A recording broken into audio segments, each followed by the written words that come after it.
নমস্কার, কেমন আছেন সবাই? আবারও একটি নতুন রেসিপিতে সবাইকে স্বাগত জানাই।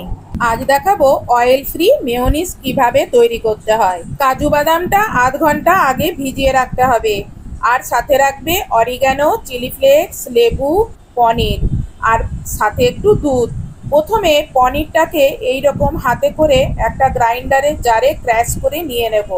3 কোয়া রসুন দেব, আর কাজু বাদামটা জলটা ফেলে কাজু বাদামটা দিয়ে দেব, আর গোলমরিচ দিয়ে দেব, আর এবারে চিলি ফ্লেক্স দেব, আর দেব অরিগ্যানো হাফ চামচের মতন অরিগ্যানো, আর দেব স্বাদ মতন লবণ, আর একটা গোটা পাতিলেবুর হাফ রস দিয়ে দেব। হাফ পাতিলেবুর রস এর মধ্যে নিংড়ে দিয়ে দেব।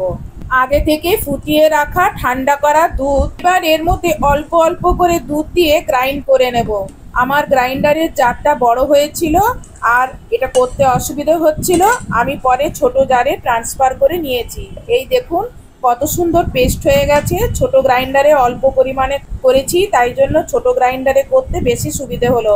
বড় গ্রাইন্ডারে করছিলাম, কিছুতেই বাটা হচ্ছিল না। এইরকম এতটা গাঢ় এইরকম টাইপের জিনিসটা করবেন, যেন বেশি দুধ দেবেন না, তাহলে বেশি পাতলা হয়ে যাবে।